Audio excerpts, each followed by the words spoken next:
अरे अनिल, रुक तो सही, कहाँ भागा चला जा रहा है? माँ, मैं तो आज सभी एम्प्लॉयज को बोनस देने का वादा कराया था और देखो मैं भूल गया, तो बस वहीं ही जा रहा हूँ। अच्छा, लेकिन मेरी बात तो सुनता जा। बोलिए। आज सोमवार है। आज के दिन कितने ही गरीब मंदिरों में इंतजार करते हैं। मुझे थोड़े से पैसे देता जा, मैं मंदिर में खाना बंटवा दूंगी। ओहो माँ, सब कुछ आपका ही है, आप मुझसे क्यों पैसे मांग रही हैं? वहीं तिजोरी में पैसे रखे हुए हैं, जितने चाहिए उतने निकाल लीजिए। अच्छा ठीक है, लेकिन तू अपने हाथ से देता है तो। माँ, आप भी ना कैसी कैसी बातें करती हो। संध्या और अनिल दोनों बहुत अच्छे बहू बेटे थे। सुगंधा भी उनके साथ बहुत खुश थी। सुगंधा के घर के हालात अच्छे थे, ऊपर वाले ने उनका हाथ थामा हुआ था, इसीलिए वो हर सोमवार के दिन मंदिर में भंडारे का आयोजन करवाते थे। इतना ही नहीं, वो गरीबों की बस्तियों में जाकर उनकी भी मदद करते थे और भगवान का भी बहुत शुक्रिया अदा करते थे। ऐसे ही सिलसिला जारी था कि एक दिन अनिल के साझेदार, उसी के दोस्त ने काम के कागजात में एक चाल रची और अनिल का सब कुछ हड़प लिया। ये तो क्या बोल रहा है केशव? इस काम की शुरुआत हम दोनों ने मिलकर की थी, तो अब ये सब कुछ? इन कागजों के हिसाब से तो इस काम कारोबार और तेरी हर एक चीज पर मेरा हक है। तो भी तूने इस काम के जरिए कमाई की है, तो अब तू मुझे सफाई मत दे। धोखेबाज, मैं नहीं जानता हूं कि तूने क्या चाल चली है, लेकिन इंस्पेक्टर, ये आदमी झूठ बोल रहा है। कानून शब्दों पर नहीं, सबूतों पर यकीन करती है। तेरे पास कोई सबूत है कि तू भी इस काम का मालिक है? बोल। केशव ने अनिल के पीछे एक चाल चली थी। उसने काम, कारोबार और प्रॉपर्टी वगैरह के सारे असली कागजात को छिपाकर नए कागज बनवाए थे, जिन पर उसने धोखे से अनिल के साइन भी करवा लिए और उसे उसी की संपत्ति से खारिज कर दिया। एक ही झटके में अनिल से उसका सब कुछ छिन गया, गाड़ी, बंगला, नाम, दौलत, सब कुछ। और वो सभी बड़े बंगले से एक छोटी सी झोपड़ी में आ गए। जिसने भी मेरे बाबा का सब कुछ छीना है, मैं उसे कभी माफ नहीं करूंगी। माँ, बाबा, अब आप और मत रोइए ना। मैं इतना लापरवाह कैसे हो गया था माँ, कि मैंने अपनी ही कंपनी को खो दिया, जिसे मैंने बनाया, जिसे खड़ा किया। आज उसे ही मेरा साझेदार लेकर चला रहा है। ये तेरी लापरवाही नहीं बेटा, भगवान की मर्जी थी। ज्यादा मत रो, जो होता है अच्छे के लिए ही होता है। संध्या बहू, चल तू भी चुप हो जा। अनिल और संध्या को सब कुछ छिन जाने का काफी गहरा सदमा लगा था। रात को जब सुगंधा और राखी उसी कुटिया में सो गए, तब दोनों माँ बाप खड़े हुए। बूढ़ों और बच्चों का दिमाग एक जैसा ही होता है ना। देखो जरा दोनों को, इतना कुछ हो जाने पर भी कैसे सो रही हैं। और एक हम दोनों हैं जिनके दिमाग से ये बुरे ख्याल ही नहीं निकल रहे। संध्या, मैं एक अच्छा बाप नहीं हूं। मैं ना एक अच्छा बाप हूं और ना ही एक अच्छा बेटा। मैं कभी तुम्हें खुश नहीं रख पाया। अनिल ऐसे ही बोल बोल कर पागल सा होने लगा और वो झोपड़ी में से भाग गया। अनिल जी! संध्या भी अनिल के पीछे भागी और उनकी आवाज सुनकर दोनों दादी पोती की भी आंख खुल गई। दादी माँ, लगता है माँ बाबा घर से चले गए, मैं अभी आती हूँ। सुगंधा के लिए भागना बस की नहीं था, इसीलिए वो घर में ही रही। राखी अपने माँ बाप को ढूंढने बाहर भागी, लेकिन जब उसे अपने माँ बाप दिखाई दिए तब तक बहुत देर हो चुकी थी।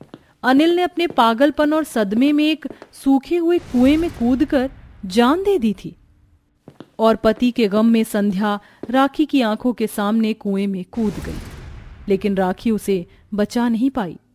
माँ, बाबा, माँ। राखी के रोने और चिल्लाने से गांव के लोग जाग गए और अपने घरों से निकल आए। सभी ने राखी को संभाला और उसकी दादी के पास छोड़ा। दोनों दादी पोती बहुत ज्यादा रोई। अब उन दोनों को संभालने वाला कोई नहीं था। दोनों एक दूसरे का ही सहारा थी। माँ बाप की मौत के बाद गांव वाले भी अजीब अजीब बातें बनाते थे और राखी को चढ़ाते थे। अरे देख, ये तो वही लड़की है ना जिसके माँ बाप कुएं में कूदकर मर गए थे। हाँ वही है। भगवान जाने कैसे कर्म थे इसके माँ बाप के। पहले तो बड़ी धन दौलत थी, लेकिन अचानक ही सब कुछ छिन गया और मौत भी मिली तो वो भी कुत्ते से भी ज्यादा बुरी। जरूर काम में ही कोई बेईमानी करते होंगे, तभी तो ये दिन देखने को मिले हैं। बस कीजिए आप लोग, आप मेरे माँ बाबा के बारे में जानती क्या हैं जो आप इतना बोल रही हैं? वो बहुत अच्छे थे। अच्छा, बहुत अच्छे थे तो उन्हें ये दिन देखने को क्यों मिले? और जरा ऊंची आवाज में बात मत कर। अब तू हमारे आगे भिखारन है, समझी? वो दोनों औरतें राखी को चिढ़ाती हुई चली गईं, लेकिन राखी ने उनकी बातों को नजरअंदाज कर दिया। माँ बाप के जाने से घर में अब पैसे की तंगी हो रही थी, इसीलिए दोनों दादी पोती ने काम करना शुरू किया। दादी माँ तो दूसरों के घरों में झाड़ू पोछा लगाने जाया करती थी, तो वहीं पोती मेहंदी वगैरह लगाकर और मेकअप वगैरह करके अपना खर्च निकालती थी। अरे वाह, तुम तो बहुत अच्छी मेहंदी लगाती हो। कितना हुआ? दोनों हाथों के हुए 50 रुपए। अच्छा, ये लो। वैसे तुम अगर ऐसे ही करती रही तो एक दिन पूरे गांव की मशहूर मेहंदी कलाकार बन जाओगी। कोई राखी से मेकअप करवाता था तो कोई मेहंदी, लेकिन जो भी उससे एक बार ये काम करवा लेता था वही उसका दीवाना हो जाता था। दोनों दादी पोती की जिंदगी बस ऐसे ही चल रही थी कि एक दिन एक बहुत ही अमीर औरत राखी की झोपड़ी में आई। जी आइए।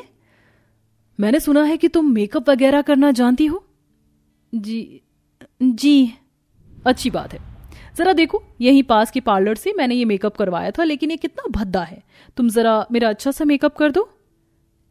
क्या? मैं? राखी घबरा रही थी, लेकिन अपनी जरूरतों की खातिर उसने हामी भर दी।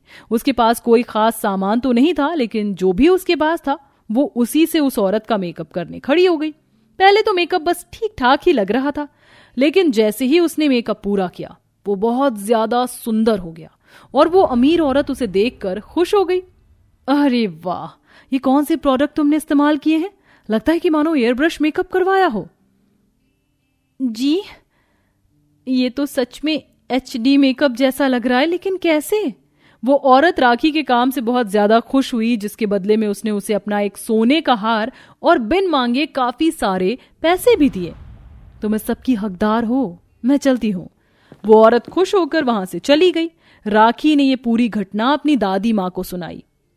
ये किसी जादू से कम नहीं है, लगता है भगवान जी भी हमारी मदद कर रहे हैं।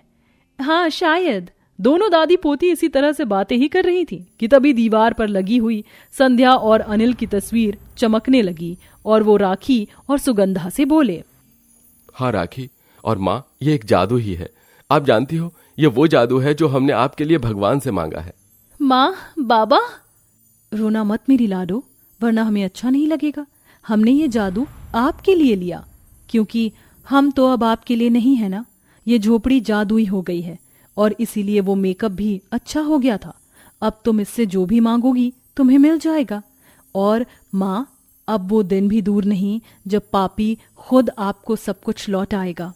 ऐसे बोलकर संध्या और अनिल की तस्वीरों से वो चमक गायब हो गई और जादुई झोपड़ी से अचानक आवाज आई, दादी पोती का ये जादुई झोपड़ी हार्दिक स्वागत करती है। बोलो बच्ची और दादी जी, आपको मुझसे क्या चाहिए? क्या? झोपड़ी? तुम हमें वो सब कुछ दे सकती हो जो भी हमें चाहिए? अच्छा तो ठीक है, हमने बहुत दिनों से कुछ अच्छा नहीं खाया है, तुम हमें खाना दो ना। बस इतना ही? अभी लो। झोपड़ी में अंदर एक रोशनी चमकी और अचानक ही वहां अच्छा अच्छा खाना और फल वगैरह आ गए। अरे वाह राखी, देख खाना, चल खाते हैं। तुम्हें अच्छा लगा? बोलो और क्या चाहिए? झोपड़ी, मुझे एक नई अच्छी वाली मेकअप किट भी दो ना, जिससे कि मैं अच्छा अच्छा मेकअप कर पाऊं। ये लो। झोपड़ी ने राखी को मेकअप किट भी दी। ये सब कुछ पाकर तो वो बहुत ज्यादा खुश थी। अब से दादी पोती को किसी भी चीज की जरूरत होती तो वो जादुई झोपड़ी से मांग लेती थी। ऐसे ही उनकी जिंदगी कट रही थी कि एक दिन अचानक ही उनके दरवाजे पर पुलिस के साथ केशव आया। तुम्हारी ही वजह से मेरे बाबा ने अपनी जान दे दी थी। मैं तुम्हें नहीं। शांत हो जाइए, ये यहाँ आपसे माफी मांगने ही आया है। हमें एक ईमानदार आपके बाबा के एम्प्लॉय ने कंपनी के असली कागज दिखाई, जिससे कि यह साफ जाहिर है कि अनिल जी का ही सब कुछ है और ये आदमी एक फ्रॉड है। आप अपने पुराने घर में बाइज्जत जा सकते हैं और हाँ, आप ही ये फैसला भी करेंगे कि इस आदमी को क्या सजा होनी चाहिए। अपने बाप का कातिल पकड़ में आ जाने की वजह से राखी बहुत ज्यादा खुश हुई। दोनों दादी पोती ने उसे उम्र कैद की सजा दिलवाई। अब उन्हें अपना सब कुछ वापस मिल चुका था। राखी अपने बाप का कारोबार संभालती थी और अब सब कुछ ठीक हो चुका था।